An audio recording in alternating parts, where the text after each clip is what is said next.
My name is Mark Smith and I'm an Associate Professor at the Grenoble Ecole de Management in France. The work I've been doing recently is with the European Expert Group on Gender and Employment for the European Commission. And with this group we conduct an annual review of the position of gender in employment policies across the European Union.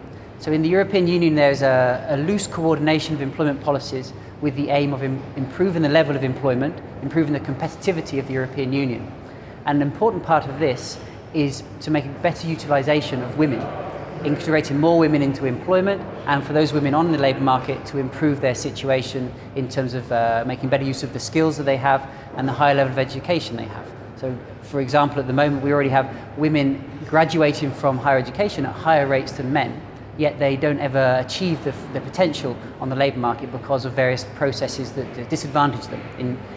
That acts for all countries where we traditionally associate with more equality, like those in the north of Scandinavia, and those as well in the south and from the newer eastern countries as well.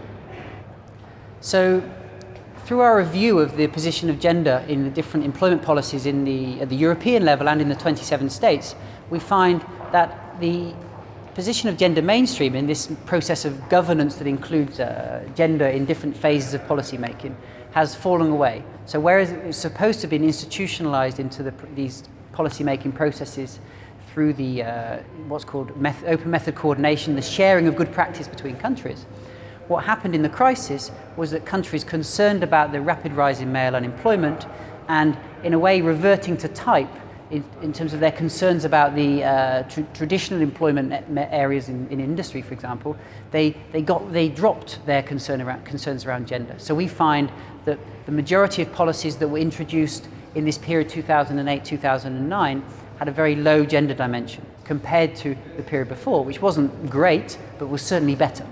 At the start of the European employment strategy, quality and quantity were equal goals. And that meant that there was a high emphasis on gender equality, a high emphasis on improving skill levels, making better use of people, but also making jobs better. And what we saw in around 2004, 2005 was a bit of a wobble, if you like, in this focus on quality and a refocus on quantity.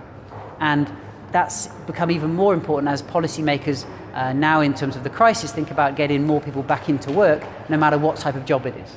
The problem with that is it can be unsustainable for people's careers, unsustainable in terms of the life course for people who have different life course risks or different challenges across the life course, for example, being a parent, being partly retired, having elder care, studying, whatever it might be. So promoting the quality of jobs as well as the quantity, I think, is key to regulating decent work.